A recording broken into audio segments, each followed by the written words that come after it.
So I got this story, right? It's about this time I encountered the Jersey Devil. No joke. It sounds crazy, but hear me out. It was a typical evening. I was chilling at home, scrolling through my phone, bored out of my mind. My buddy Mike texts me. He's all hyped about exploring the Pine Barrens in New Jersey.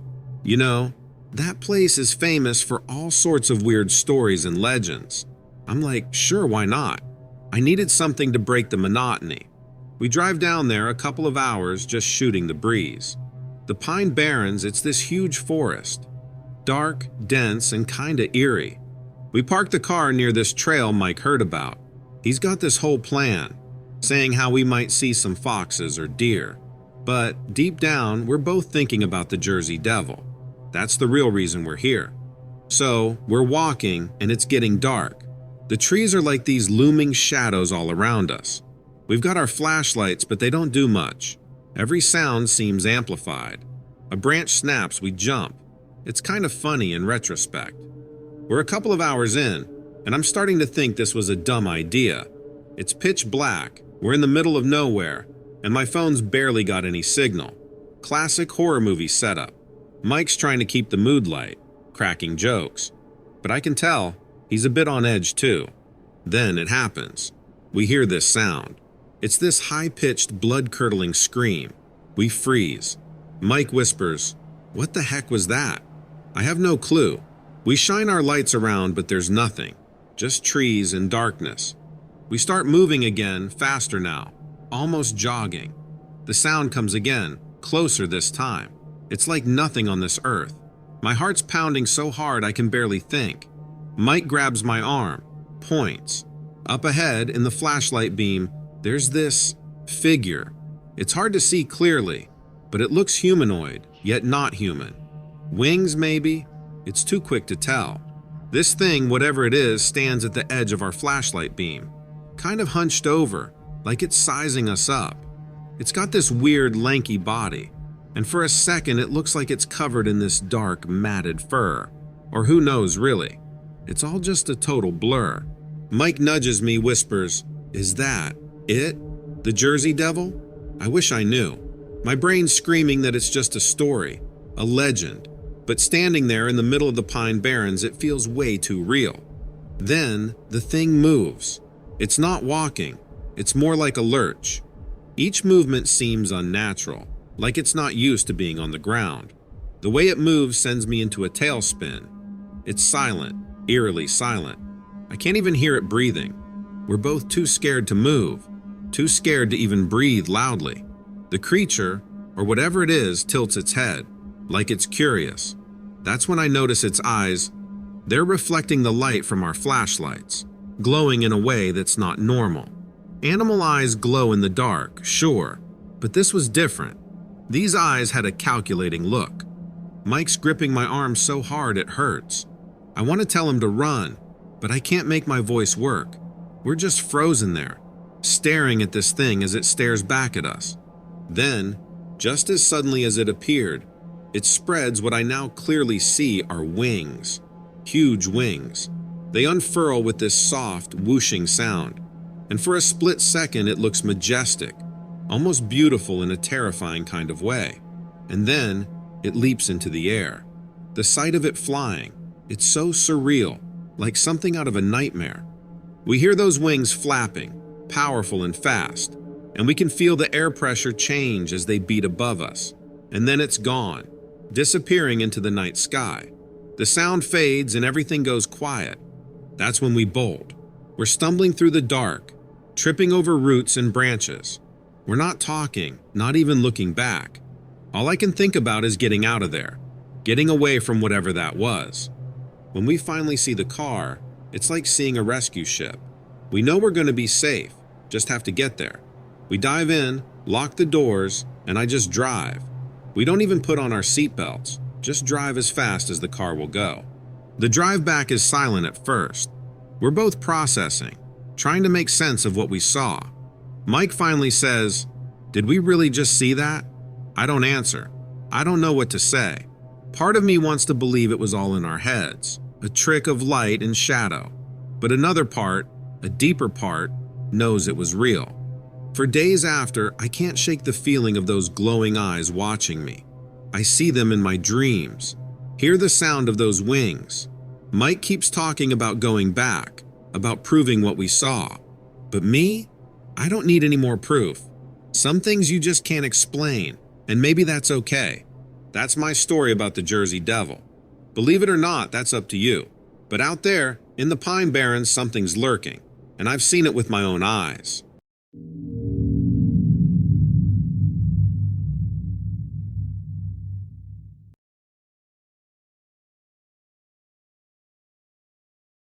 So I'll just dive right into this. I'm a professional ice sculptor. Yeah, you heard that right.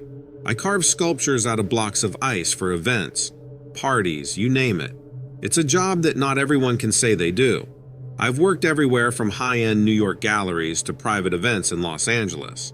But this thing that happened to me while working changed my life. It happened up north, in Banff, Canada. It's a place where nature isn't just at your doorstep, it's looming over your shoulder. Now, I was there for a gig at this big outdoor winter festival a few years ago. They wanted something special, something that would stand out.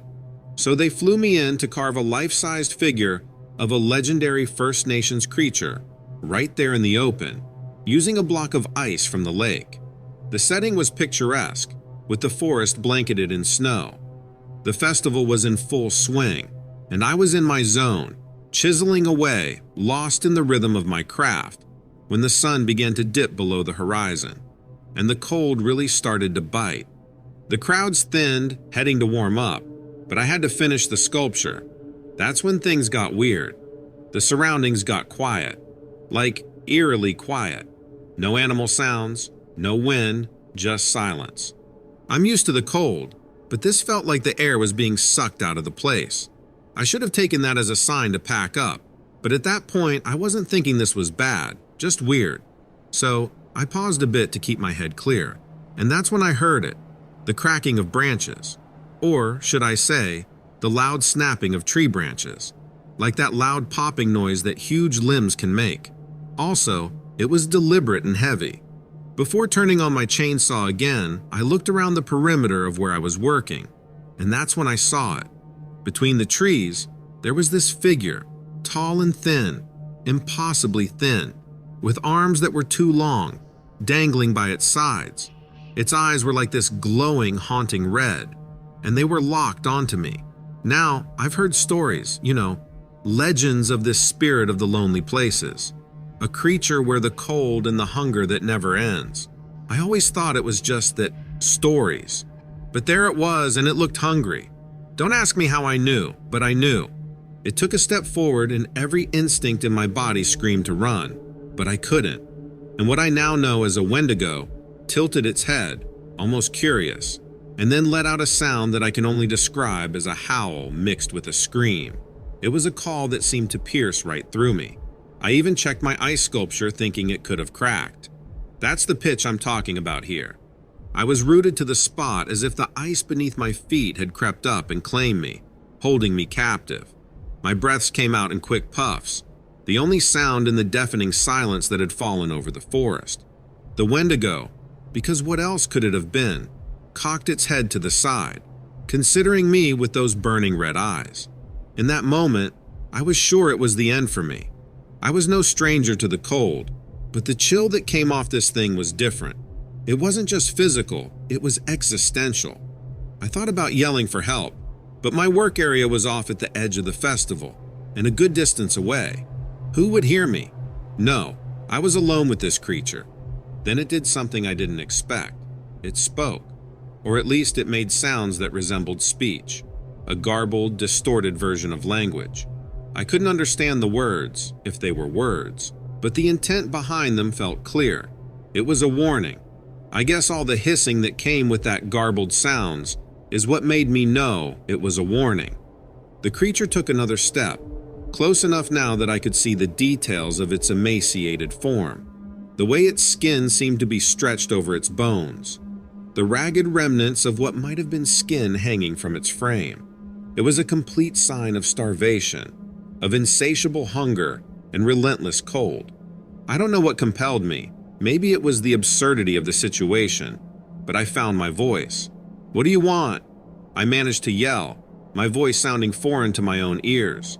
The Wendigo paused, and for a second, I thought I saw a flicker of confusion.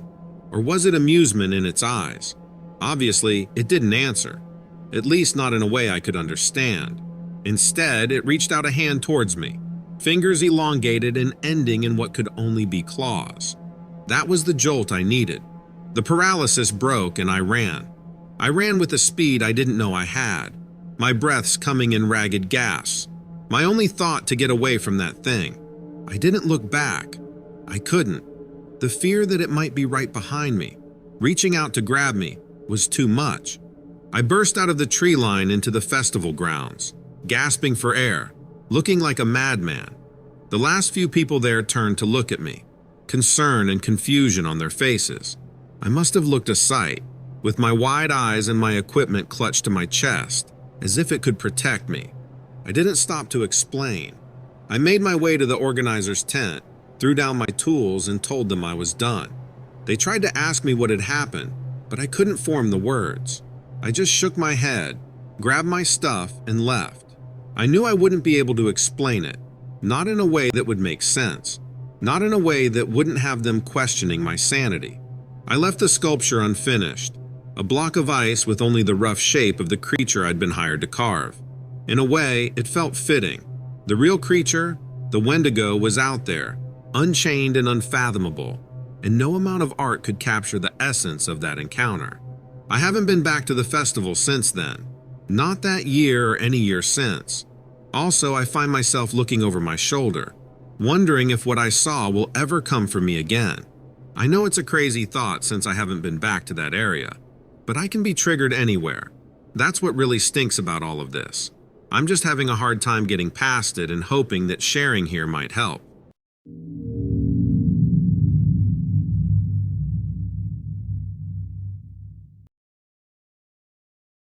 I'm finally writing in to tell you about this one time, a couple of years ago, that I thought I might lose my life.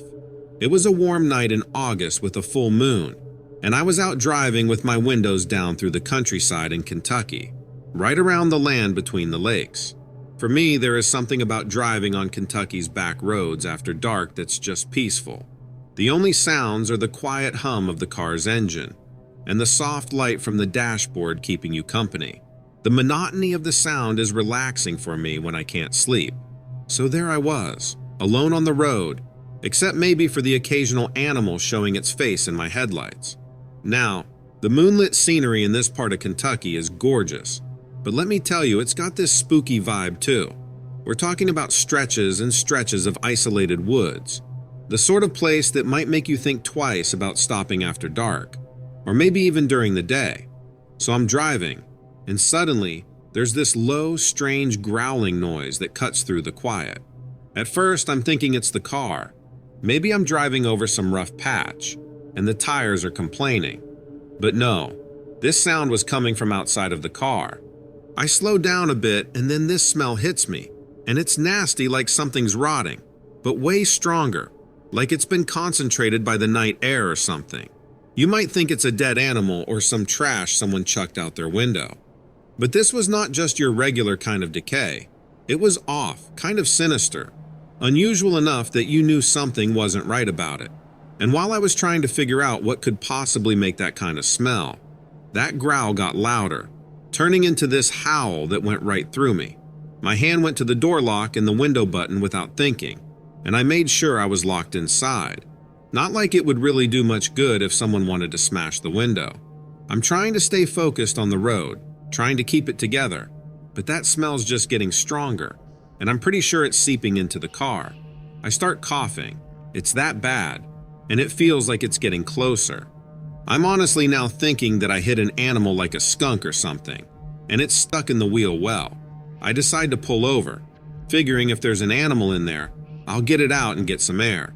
So I'm hesitating, but I check the rearview mirror to be sure it's safe to get out. Nothing there. But then, my eyes drift to the window, and that's when I see these eyes outside.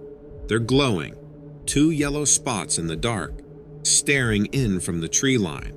My heart starts racing, and this feeling of dread just grabs hold of me. These eyes, they're not at the normal height for an animal, not a deer or a coyote or anything I've seen before. They're up higher, belonging to something big, something that just doesn't fit in. Then those glowing spots rise up even more, and I realize that this thing is standing up while I'm watching it. So this thing steps out from the trees, and even in the weak moonlight, I can see it clear enough. It's hunched over on these weird two long legs that remind me of a dog's legs, but it's huge, towering over everything. The smell's just getting worse. It's like wet dog mixed with something rotten, and I can see it's covered in this thick, dark fur. It's got these massive arms with claws at the end, like something that shouldn't be alive or even exist. Its shoulders are wide, and the chest is huge, but it's the face that I just can't get out of my head. It's got this long snout, all scarred up like it's seen a ton of fights. Then it lets out this howl, starts off as a growl, but turns into this screech that just cuts right through me. And I'm now 100% sure that this is what was making the noises I heard a bit ago. I'm sitting there in my car.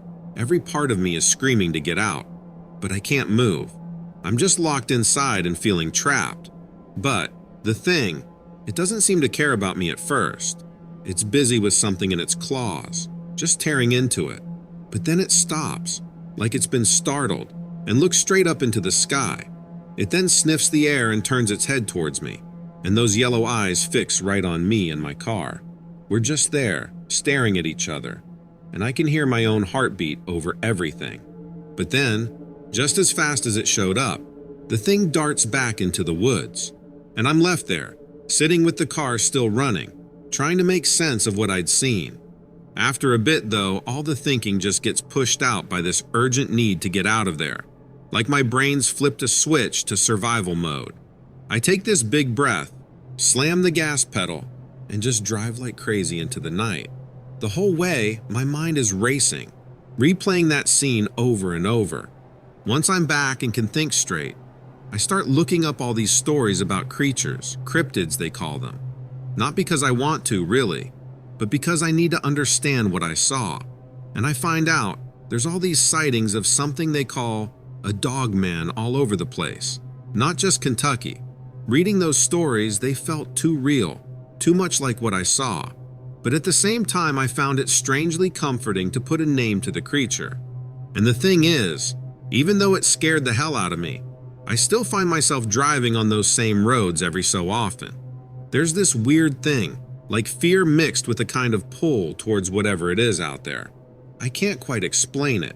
It's just this feeling that there's stuff out there we don't know about, and that this creature is still out there somewhere, probably even with a family and others like it, which is terrifying. So I'm now thinking I best stop those midnight drives, but we'll see what ends up happening.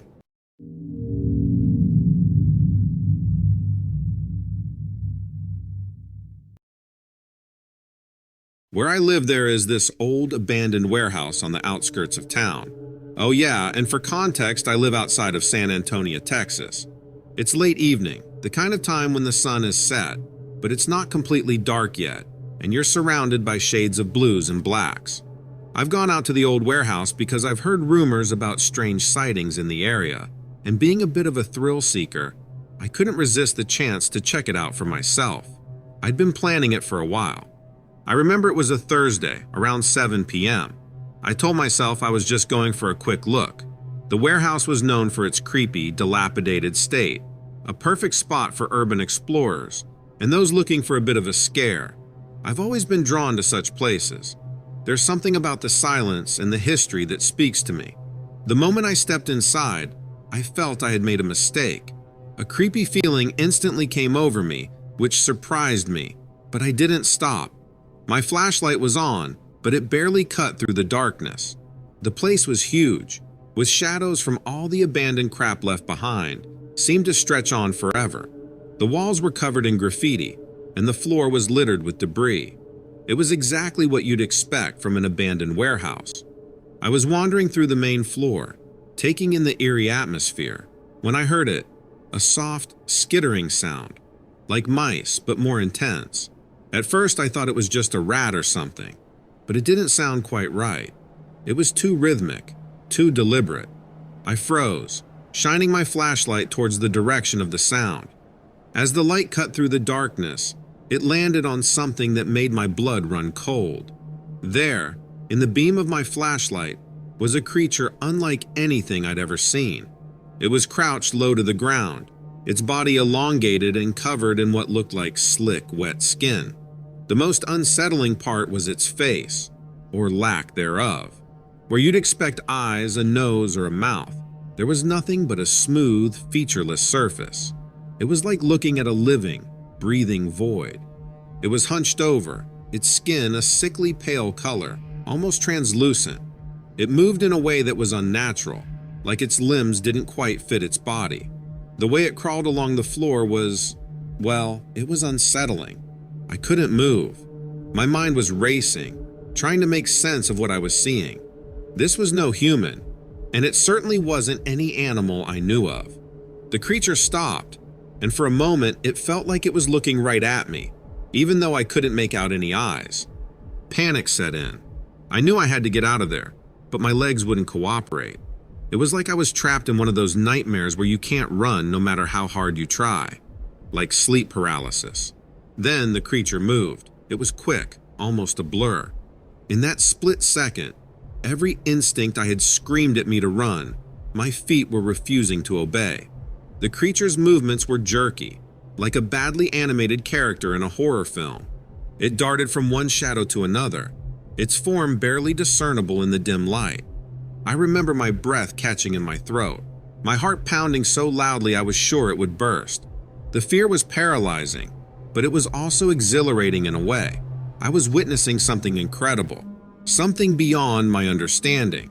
I knew I should be running, getting as far away as possible, but a part of me was curious, fascinated even. The creature stopped suddenly, its body tensed as if it was listening for something. The warehouse was silent, save for the distant sound of traffic and the occasional creak of the old building settling. I could feel its presence, a heavy, oppressive feeling that made the air seem thicker. It was like we were the only two beings in the world at that moment. Then it turned towards me. I still couldn't see its face clearly, but I felt its gaze on me, penetrating. I wondered if this was it, if I was about to become a victim in some unsolved mystery. You know, the kind, body never found kind of story. My mind raced with thoughts of my family, my friends, and all the things I'd left unsaid and undone. But it didn't attack. Instead, it just watched me, its head tilting slightly as if trying to understand what I was. The tension in the air was palpable. I realized then that it was as wary of me as I was of it. We were two creatures, both scared and curious. The standoff seemed to last an eternity, but it was probably only a few seconds. Then, as quickly as it had appeared, the creature turned and scuttled away, disappearing into the shadows once more. I was left alone in the silence, my heart still racing, my mind struggling to process what I'd just seen. It took me a few moments to gather my wits. I realized then that I needed to get out, that staying any longer was tempting fate. I made my way back to the entrance, my steps hurried but cautious, my ears straining for any sound of movement, but the creature was gone, and the warehouse was as silent as a grave. When I finally stepped outside, the cool night air felt like a balm. I took a deep breath, trying to steady my shaking hands. I looked back at the warehouse, its dark windows like empty eyes watching me. I knew then that I'd never forget what happened, that the memory would haunt me for the rest of my life. I drove home that night with a mix of fear and awe. I knew that no one would believe my story, that it would sound like the ramblings of someone who'd spent too much time in the dark. But it didn't matter. I knew what I'd seen, and that was enough for me.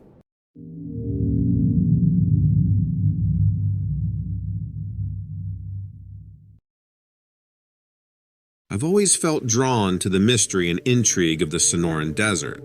There's something about these harsh, unforgiving landscapes that stir the imagination. An endless sea of saguaro, sage, and mesquite, hiding centuries of secrets. Since I was a boy, I loved poring over tales of lost mines, vanished bandit gangs, and strange phenomena reported in the borderlands. As soon as I finished my studies, I left home and secured a job as a park ranger at Saguaro National Park. I couldn't wait to get out in the back country, far from the hordes of tourists clogging the visitor centers.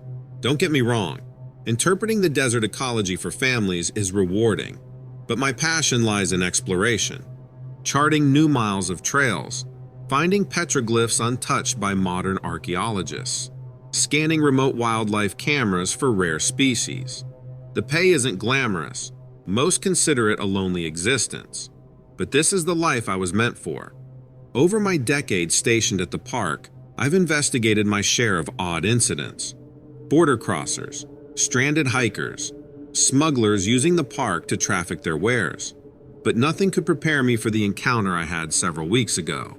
It started a few weeks back when I was hiking along the Peralta Trail, surveying for illegal dumping, when I first caught a glimpse of the bizarre creature. Out of the corner of my eye, I spotted what looked like a tall, hairy, humanoid creature traipsing through the desert scrub. I know that sounds crazy, but I swear on my life that's what I saw. I wrote it off as exhaustion and dehydration. But then I started noticing strange movements and sounds around my campsite at night. Heavy footfalls crunching through the brush. Unfamiliar howls piercing the darkness. I set up a night vision camera near my tent, facing the direction the noises seemed to come from.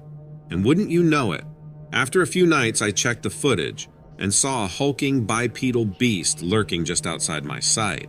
It was only on screen for a moment, but it was enough to confirm I wasn't losing my mind. I began actively searching for signs of the creature's presence, and sure enough, I found giant footprints in the sand near watering holes. Tufts of coarse hair caught in the thorns of desert plants.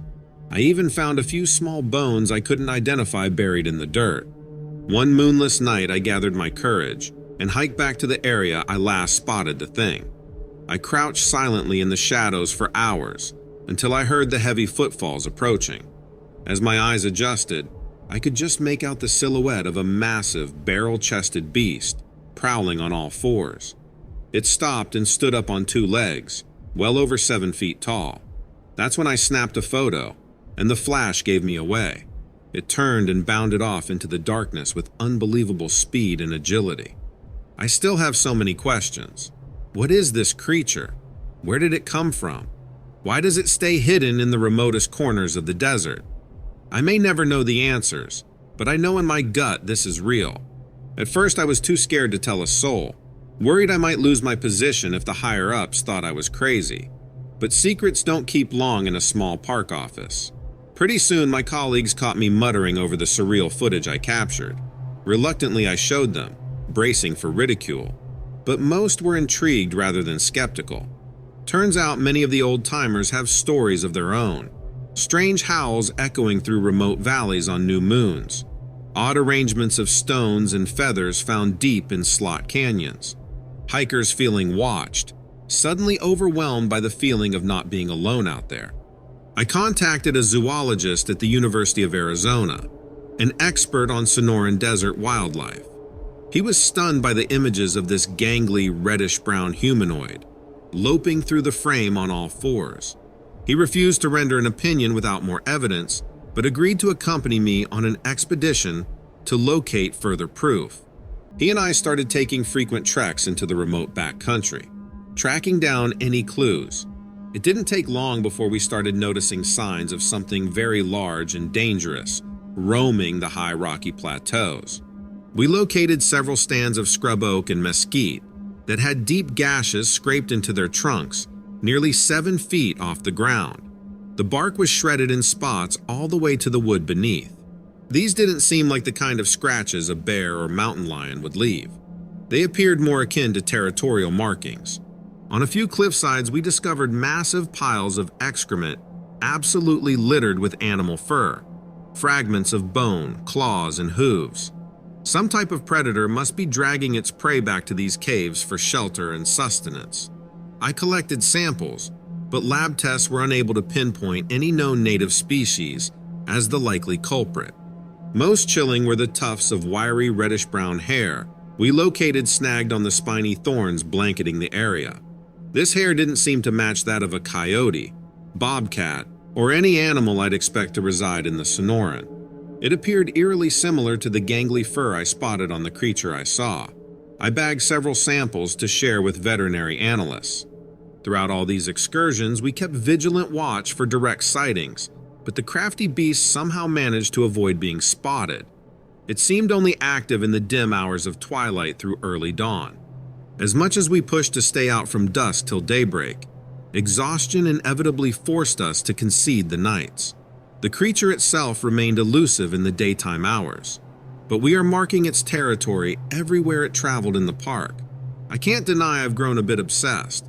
I now also plow through any books and blogs about cryptids of the Southwest. I pick the brains of native historians, anthropologists, and park rangers about local legends. Some clues trace back to Paleo-Indian mythology, others to medieval Spanish missionary texts. Everything from shape-shifting tricksters, children reared by wolves, to migratory werewolf tales.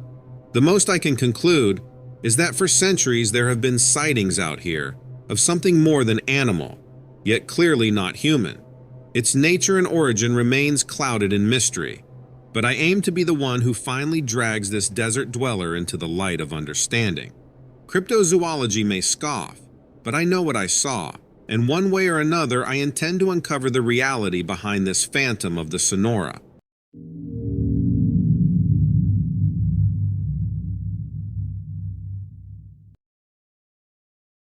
Alright, so let me tell you about something weird that happened to me a while back. I'm not the kind of person you'd expect to run into something out of the ordinary. I'm a land surveyor, which means most of my days are spent measuring and mapping out land, usually for construction projects or real estate deals. It's not exactly a job where you'd expect to run into anything unexplainable. But here's the thing, I did, or at least I think I did.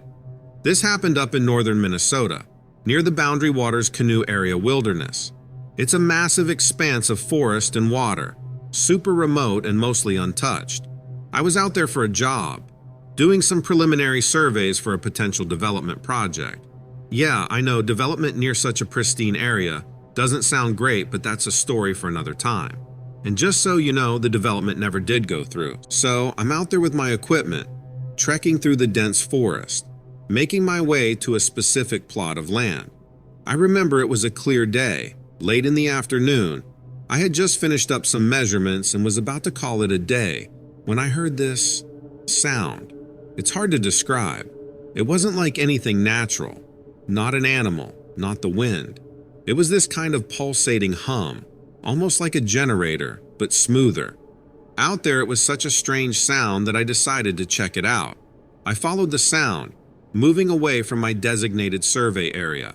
It was a bit of a hike, and as I got closer, the sound got louder, more enveloping.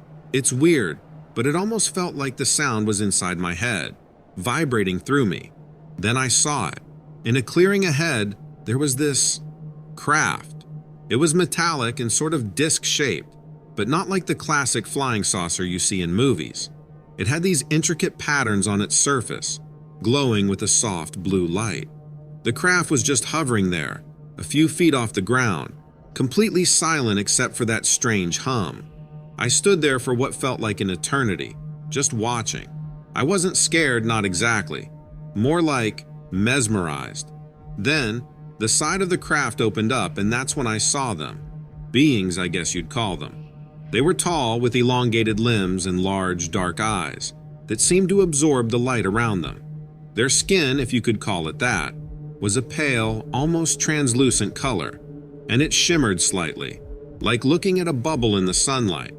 There were 3 of them, and they just stood there at the edge of the craft, looking at me. I couldn't move.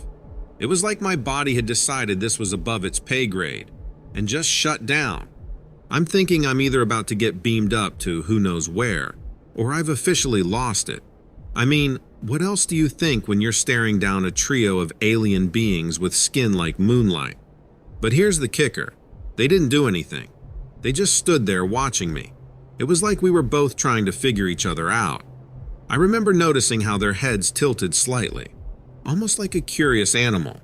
It's hard to describe, but in that moment, I felt this weird connection, like they were just as thrown off by me as I was by them. Then, one of them, the The one in the middle moved forward a bit. It raised its hand, or at least what I assumed was its hand. It wasn't like ours, more elongated and with more joints, kind of graceful in a way. And then something just clicked in my head. It's hard to explain. It was like a rush of images and emotions, but not in words or sounds. It was more direct, more primal. I got the sense they were explorers, not conquerors. They were studying, learning about different worlds, different species. I don't know how long we stood there, exchanging whatever it was. It could have been minutes or hours. Time felt irrelevant, but eventually, the flow of images and emotions in my head slowed, then stopped. The alien lowered its hand and the connection broke. I was left standing there gasping, trying to process everything. They didn't try to communicate further. Instead, they just gave me this long last look. I swear it felt like they were saying goodbye, and then turned back to their craft. The door sealed up, and with that humming sound, the craft lifted into the air and disappeared into the sky. I stood in that clearing until the stars came out. Had I really communicated with aliens? And what did it all mean? The images, the emotions, they were still buzzing in my head, like a dream you can't quite remember. Eventually, I stumbled back to my campsite, my equipment forgotten. I didn't sleep that night. I couldn't. My mind was a whirlwind of thoughts, images, and emotions that I couldn't quite grasp. The next morning, the sun rose, but the world felt different to me now. I packed up my gear with a mechanical sort of detachment. The tools and instruments that I'd always relied on for certainty and measurement now seemed trivial in the face of the vast, unknown universe I'd glimpsed. The drive back to civilization was a blur. I kept replaying the encounter in my mind, the images from the aliens, the feeling of that inexplicable connection. I knew I couldn't just keep this to myself. It was too important, too life-changing. When I got back, I did some research. I spent nights poring over UFO sightings, alien encounters, trying to find anything that matched what I'd experienced. But nothing quite fit. It was like trying to piece together a puzzle when you don't even know what the picture is supposed to be. I started to feel isolated, disconnected from the people around me. They were all caught up in their daily lives, oblivious to the incredible things that could be out there. I wanted to tell them, to open their eyes, but I held back, fearing ridicule and disbelief. But then, something happened that changed everything again. A few weeks after my encounter, I was contacted by a group, let's call them seekers. They were a collection of scientists, researchers, and others who had experienced or studied phenomena like mine. They'd heard about my encounter through the grapevine. Turns out, the alien enthusiast community is more connected than you'd think. Meeting with the seekers was like finding a port in a storm. They listened to my story, really listened, without judgment or skepticism. They shared their own experiences and research, which ranged from the scientifically grounded to the wildly speculative. But the important thing was, they believed me. And more than that, they helped me make sense of what had happened. We theorized that it was a form of communication, a sharing of knowledge and experience. It wasn't just a random encounter, it was an intentional exchange. The seekers believed that these aliens were reaching out to humanity, trying to establish contact in a way that wouldn't cause panic or fear. As for me, my life has never been the same since that day in the Minnesota wilderness. I still work as a land surveyor, but now it's just a part of who I am. My real passion lies in exploring the unknown and trying to understand more. So, that's my story. It's not just a tale of an alien encounter. It's really a journey of my personal discovery. And who knows, maybe one day we'll all be ready to embrace the incredible diversity of life that exists in this universe, both seen and unseen.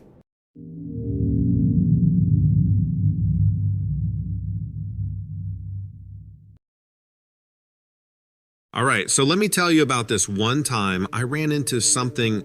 Well, let's just say it wasn't your usual stray dog, or a raccoon tipping over garbage cans. My name's Mike, and I've been a cop in a small town in northern Vermont for about 15 years now. It's the kind of place where everyone knows everyone, and the most exciting thing that usually happens is the annual Maple Syrup Festival. It was a regular Thursday night, just past 11 p.m. and I was doing my usual rounds. The town was quiet, like it always is, with most folks already in bed. I remember it was particularly clear that night, with a full moon lighting up the streets better than any streetlight could. I was driving down this old back road that winds through a dense part of the forest. We don't get many calls from out there, so I wasn't expecting anything out of the ordinary. Just as I was about to turn onto the main road, something caught my eye. There was a figure standing on the edge of the woods, just off the road. At first, I thought it was a person, maybe someone needing help. So, I slowed down the cruiser and rolled down my window. As I got closer, I realized this was no person. Standing there, illuminated by the moonlight, was this creature. It was tall, I'd say at least 7 feet, and covered in scales that had this eerie greenish hue. Its eyes were the most unsettling part. They were yellow and reflective, like a cat's, but bigger. It didn't look like any animal I've ever seen or heard of. Now, I've been trained to handle tense situations, but we had no training on anything like this. This was something I couldn't explain. My first instinct was to call it in, but what was I going to say? "Dispatch, I've got a giant lizard man on Old Mill Road." I could already hear the jokes back at the station. I reached for the radio, still keeping my eyes on the creature. It didn't move, just stood there staring at me. Then, without any warning, it let out this sound. It wasn't a growl or a hiss, more like a low, resonating hum. The sound seemed to vibrate through the air. I felt it in the cruiser, like a ripple passing through the car and me. I was gripping the steering wheel, trying to make sense of what I was seeing and hearing. The creature took a step toward the cruiser, and that's when I noticed its hands, or claws rather. They were long and seemed almost human-like, but with an extra joint or two, and the ends were tipped with these sharp black nails. For a moment, I thought about getting out of the car, approaching it. Maybe it was injured, but something in my gut told me that was a bad idea. It stood there still as a statue, with its yellow eyes fixed on me. I could feel its gaze, almost like it was sizing me up, trying to figure out what I was going to do next. I remember my hand was still hovering over the radio, but I couldn't bring myself to call it in. Part of me was afraid of sounding crazy, and the other part, well, I guess I was just fascinated, in a weird sort of way. Here was something completely unknown, something that didn't fit into any box I knew about. The creature tilted its head slightly, as if curious. It was then I noticed more details. The scales were overlapping, kind of like armor, and there were these faint, darker stripes running down its back. Its breathing was slow and deliberate, and I could see a slight mist in the air with each exhale. I don't know how long we stayed like that, me and the cruiser, and it just a few yards away. It could have been seconds or hours. Time seemed to stand still. Then, as if it made up its mind about me, the creature turned and started to walk back into the woods. Without thinking, I opened the car door and stepped out.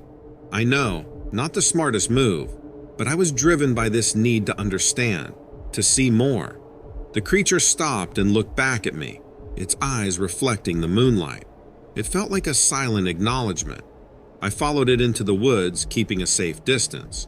My training told me to be cautious, to be aware of my surroundings, but my curiosity was in the driver's seat now. The forest was alive with the sounds of the night, but there was a strange calmness in the air, a stillness that was almost palpable. The creature moved with purpose, weaving through the trees with ease. It seemed to know exactly where it was going. I tried to move quietly, but the forest floor was littered with fallen branches and leaves, making my footsteps sound unnaturally loud. After a few minutes, the creature stopped at a clearing. The moonlight filtered through the canopy, casting a soft glow over the area. The creature stood in the center, then looked up at the sky. It was a strangely human gesture, full of wonder and contemplation. I stayed at the edge of the clearing, not wanting to intrude or startle it. It was then I noticed something on the ground near the creature. Objects carefully arranged in a circle, stones, feathers, and what looked like bones, all placed with intention. The creature bent down and touched one of the stones, then let out that same low hum I heard earlier. The sound filled the clearing, vibrating through the ground and the air. It was almost hypnotic, and I found myself drawn into it, lost in the moment.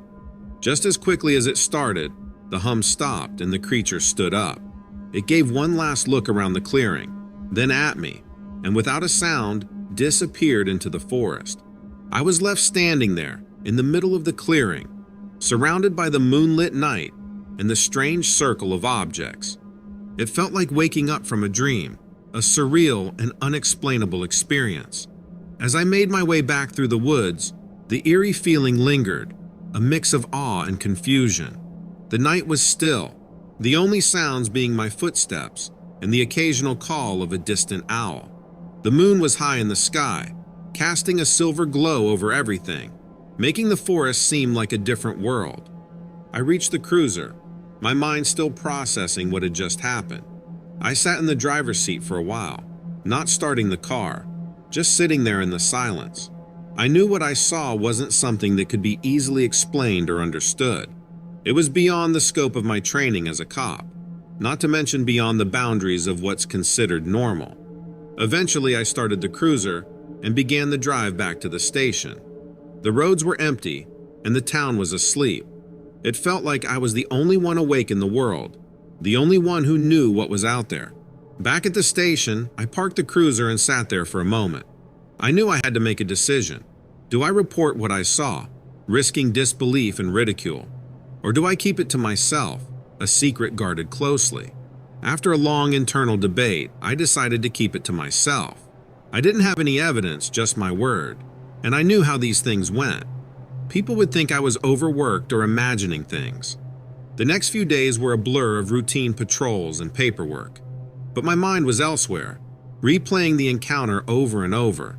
I found myself driving past that same stretch of road, almost hoping to see the creature again. Weeks turned into months, and the encounter became a distant memory, something I would think about late at night or when driving down that lonely road. I never saw the creature again, but I couldn't shake the feeling that it was still out there, a part of the wild and unexplained mysteries of the world.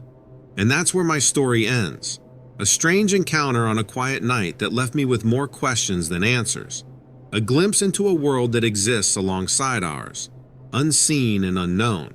It's something I'll carry with me, a reminder that sometimes the most extraordinary things happen when you least expect them.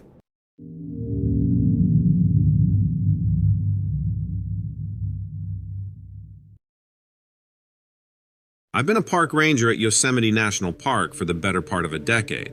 The job's exactly what you'd expect. Long hikes, endless paperwork, and the occasional rescue operation. But there's something about the park that's always felt a bit off to me, especially during the night shifts. This particular encounter happened on a routine patrol. It was late, probably past midnight, and the moon was just a sliver in the sky. The air was crisp, the kind that makes your nose feel a bit stiff when you breathe in. I was making my way through one of the more secluded trails. It's a path not many know about, tucked away in the eastern part of the park, near Tuolumne Meadows. The night was quiet, eerily so. Usually you'd hear the occasional owl or the distant yip of a coyote, but that night, nothing. Not a peep from anything. That's what made me stop. In my years out here, I've learned to trust my instincts, and something was telling me to be on high alert. I continued walking, my hand resting on the flashlight clipped to my belt.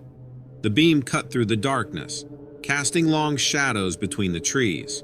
Then, I heard it. It wasn't loud, more like a low murmur, but in the stillness of the night, it sounded like a shout. I turned toward the sound, my heart starting to pound. That's when I saw it.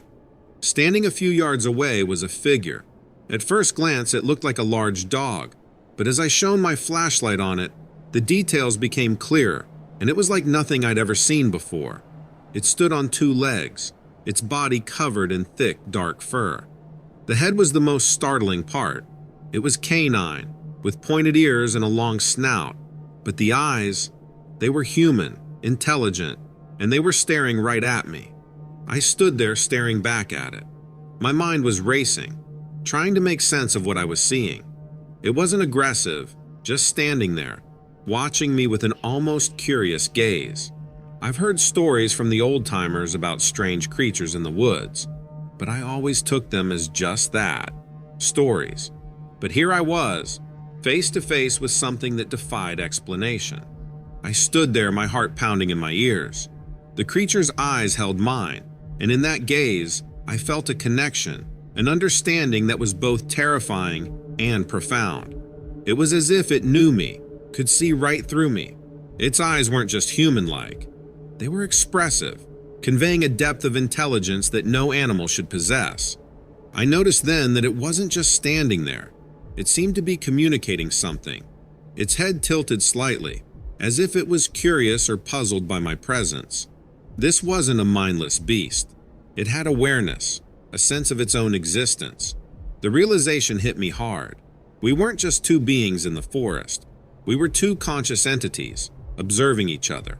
I slowly reached for my radio, but a subtle shift in the creature's stance made me pause.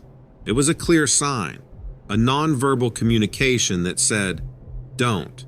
I understood that any sudden movement could break this fragile moment of mutual assessment. So, I kept still, my hand hovering over the radio. The forest around us seemed to hold its breath. The usual sounds of nature were absent, as if the world was waiting to see what would happen next. In those moments, my training as a ranger, my years of experience in the wild, none of it seemed to matter. I was no longer a ranger. I was just another living being in the vast, mysterious wilderness of Yosemite. Then, as quietly as it had appeared, the creature backed away. It moved with a grace that belied its size, each step deliberate and silent. As it retreated into the shadows, I felt an overwhelming sense of loss. The encounter was brief, but it left a lasting imprint on me. I finally let out the breath I didn't realize I was holding and clicked my radio to life, but I didn't call it in. What would I say? That I had a face-to-face encounter with a creature out of a storybook? No, this was something I needed to process on my own. As I made my way back to the ranger station where I documented the incident in my personal journal, a record of the unexplained and extraordinary that I had seen over my time. It was a story that I would keep to myself. The days following the encounter were surreal. I went about my duties, but my mind was constantly replaying that night. I found myself drawn back to the spot where I saw the creature. I couldn't shake the feeling that the encounter was more than just a chance meeting. It felt like a deliberate act, as if the creature wanted to be seen. I started researching, digging into park archives and online forums. The stories of dogman encounters were sparse but consistent. Descriptions of a bipedal canine-like creature with human-like eyes appeared in various accounts, stretching back decades.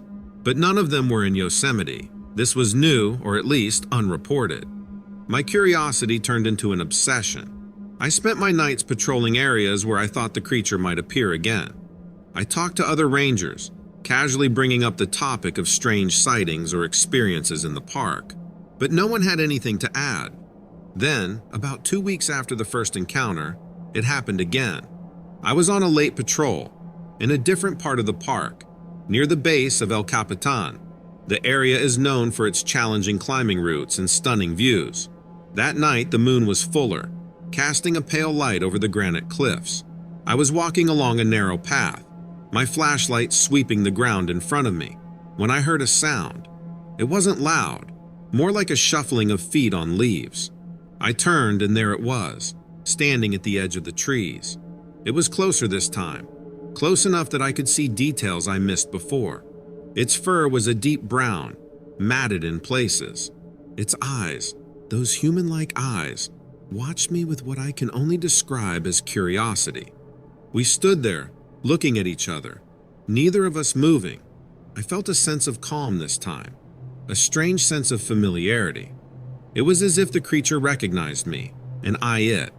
There was no fear, just a mutual acknowledgement of each other's existence. I don't know how long we stood there, but eventually, the creature turned and disappeared into the forest. I didn't try to follow. I knew it was pointless. This creature, this dog man, was a part of the park, a part of its wild, unexplored heart. In the weeks that followed, I continued my research, but I kept my encounters to myself. I realized that some things are meant to be experienced, not explained. The Dogman of Yosemite became my secret, a living mystery that challenged my understanding of the natural world. I still work at Yosemite, and every time I patrol the trails at night, I wonder if I'll see it again. I haven't so far, but the possibility is always there. And maybe that's the way it should be. Some mysteries are not meant to be solved, just experienced and appreciated. The Dogman of Yosemite is one of those mysteries for me, a legend in the making. I'm just happy to have been a part of it.